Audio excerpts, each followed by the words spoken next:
Jadi Berani Berkah ini teman-teman, programnya itu adalah sholat berjamaah. Nah, jadi saya tidak perlu semua orang sholat yang beragama Islam ya. Satu, saya sudah bikin edaran, kalau ada rapat Pemda 30 menit sebelum waktu sholat sudah tutup rapat. Ya. Kita ke depan akan melaksanakan, akan memaksakan orang di Aceh wajib sembahyang. Tak paksa sembahyang, tugas utama, tugas pemimpin. Setiap pemimpin ada tugas.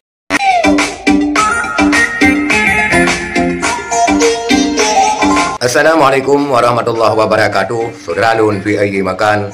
Semoga saudara-saudara sehat dan baik-baik saja. Pada kesempatan ini kita melihat pernyataan dua orang gubernur hebat di Indonesia. Yang pertama Mu'alim, yang mengatur program ke depan akan memaksakan orang-orang Aceh untuk salat. Kemudian Gubernur Sulawesi Tengah, yaitu Bapak Anwar Hafidh, bertekad seluruh ASN yang ada di Pemprov Sulawesi Tengah agar melaksanakan salat jamaah dan menutup semua kegiatan 15 menit sebelum azan. Inilah sosok-sosok pemimpin hebat yang mempunyai tanggung jawab selaku seorang pemimpin yang muslim.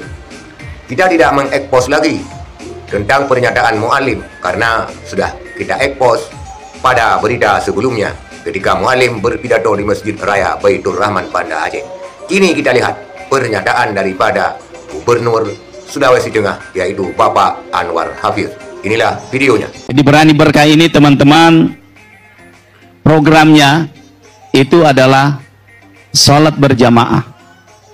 Nah, jadi saya tidak perlu semua orang sholat yang beragama Islam ya. Satu, saya sudah bikin edaran, kalau ada rapat Pemda 30 menit sebelum waktu sholat sudah tutup rapat. Ya. Tidak usah lagi itu Allahu Akbar, kita berhenti dulu, begitu selesai lanjut. Kalau ada yang begitu kepala dinas saya dengar, hari itu demi Allah saya berhentikan jadi kepala dinas. Terus ada yang bilang sama saya, Pak, tidak boleh main paksa begitu. Jadi saya bilang dulu sama pegawai Morowali, saya ini diamanahkan Allah jadi pemimpin, waktunya cuma 5 tahun. Jadi kalau saya ditanya oleh Allah nanti di hari kemudian, apa yang kau bikin waktu kau jadi bupati, waktu kau jadi gubernur, biar urus sholat saja kau tidak bisa. Maka mohon maaf, saya bilang, kalau ada yang tidak setuju dengan program ini, cari bupati lain selain saya. Artinya pindah dari sini. Tapi kan ini bukan program tidak baik, ini program bagus. Ini mendidik kita disiplin. Morowali itu jadi besar itu karena ini. Saya dapat gelar S3 saya itu meneliti ini salat berjamaah. Sekalipun saya bukan tamatan IAIN. Saya alumni pemerintahan, saya teliti itu. Sejauh mana pengaruh kepemimpinan religius itu dalam hubungannya dengan kesejahteraan masyarakat. Saya cerita sedikit. Di dalam buku Reinventing Government, karangan David Osborne, itu disebutkan tugas pemerintah itu cuma 2, prosperity, security, mensejahterakan rakyatnya dan membuat rakyatnya aman. Tapi ternyata di Al-Quran itu disebut Rabb hadzal bait alladzi at'amahum min ju' wa amanahum min khauf. Sembah aku di rumahku, saya kasih kamu 2 jaminan. Saya sejahterakan hidupmu, saya hilangkan rasa laparmu, dan saya jamin keamananmu, saya hilangkan rasa takutmu. Jadi kita mulai dari Pemprov ini ya. Ya. Jadi nanti kalau ada azan berkumandang, sudah tinggalkan. Itulah ide yang brilian daripada gubernur-gubernur yang beragama Islam.